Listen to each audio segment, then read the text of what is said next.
¿Qué pasó, güey? It's your homeboy Quetzalcoatl hitting your bitch ass up with another motherfucking video.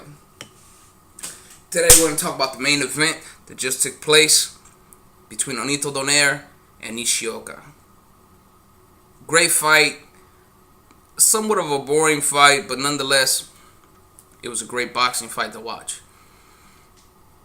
As you know, Donaire is rated as one of the top pound-for-pound fighters. I would have to agree with that. I believe that Donaire is a complete fighter. I also have a video entitled "Is Donaire a Bum?" in which I address the opinions of some boxing fans who see Donaire as a bum. I don't see Nonito as a bum by any means, and I went into depth in that. And if you want to know about that, you can go and watch that video again, or watch it for the first time if you haven't seen it.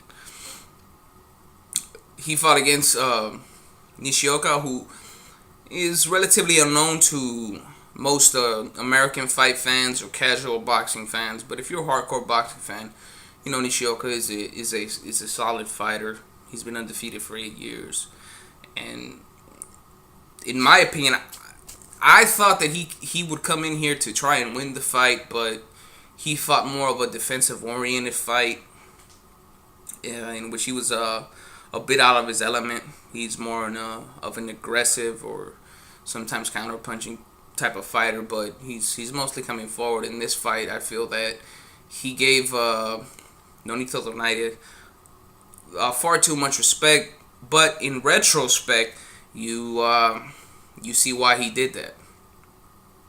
From the beginning of the round, you saw that Nishioka was very defensive, not very active with his punches, and throughout this entire fight, I maybe gave him one round, and that round was very debatable. I gave him that round because he landed about 3 or 4 consecutive good straight left hands, but I mean, some people would say that, you know, that really wasn't enough to give him the round. I gave him that round almost not out of pity, but just because he did a little bit more than he did in the other rounds. But, you know, Donaire did his thing in this fight. He was very patient. He didn't try to create the knockout by being over-aggressive or, you know, trying to please the crowd or anything. You saw that because of what happened in the undercard between Mike Alvarado and Brandon Rios. You know, the crowd was very hyped because that was a great slugfest.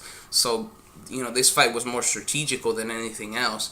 You saw the crowd began booing, and, you know, they wanted the action to pick up. And to give Donaire credit, he didn't let the crowd's boos affect his mindset. You know, he stuck to his game plan, and he fought a very disciplined fight. He looked for his openings. I believe it was in the 6th round where he knocked Nishioka down.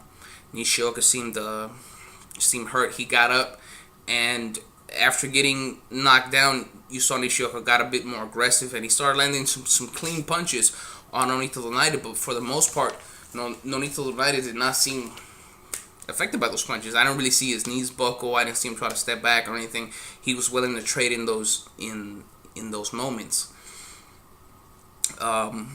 You know, Nishioka, he tried to do the best in his ability, but it just wasn't enough against Donaire, who, in my opinion, is a very complete fighter. You know, there are some elements. I don't think he's a complete fighter in terms of defense. You know, at times he is there to get hit. And when he fights people who are completely defensive, such as Narvaez or Nishioka, you see that at times he's not as effective. But, I mean, he got the job done. He knocked him down again in the 9th round. His corner, Nishioka's corner, ended up stopping the fight. And in my opinion, this was rightfully so. When he got knocked down with that right hand, Nishioka went down. That motherfucker head kind of did that snapback and shit like he got in a car accident. And he was in big trouble, you know. He got up. Nonito landed maybe one punch in the corner, immediately stopped the fight. I give all the credit in the world to Donaire. In the past, I've predicted against him. Of course, I've only been on YouTube for about 3 months. But for years ago when he fought Victor Chinian, I had Victor Chinian winning that fight, and he beat the shit out of Victor Chinian. Man, he had that motherfucker wobbly like a motherfucker. Fucking Victor Chinian fucking went down. That nigga looked like he just fucked up an 18 pack of shit. That motherfucker was wobbly. I picked Donaire to lose against Fernando Montiel. And again, Donaire, he proved me wrong. And he motherfucking fucked up Montiel. Montiel was on the ground. This nigga was gone and shit. This nigga was kicking his shit. I don't know what the fuck that nigga was doing. But he was out of it. So, after that, going into this fight, I had to pick Donaire.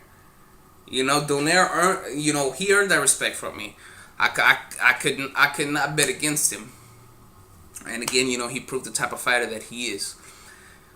For the future, as far as Nonito Donaire is concerned, I didn't really like the way that he kind of put down Rigondeaux, saying that he has to prove more and this and that. With me, it's like, how could you say seconds before you just made that statement, when Max Kellerman was asking you who you want to fight, you said you're willing to fight anyone, anywhere, anytime, whatever. And then when he mentioned Rigondeaux, all of a sudden now you're into I want to see him do more. Like, I think that fight will be an awesome fight. Like I said, even though I've been betting against Donaire and I've been fucking wrong. Well, not betting and shit. I haven't lost no motherfucking money. But just thinking that the other fighter was going to beat Donaire and then just being fucking horribly wrong. It would be wrong of me to root against Donaire. But I think that based on the Narvaez fight, on the Vasquez Jr., and on this fight right now, you see the defensive fighters, they make Nonito less effective as he is against fighters who just come forward, such as Darchinian and Montiel. I think that Rigondeaux would give Donaire a lot of problems because of that, because for the most part, Rigondeaux is strictly a defensive fighter, and I think that would frustrate Donaire.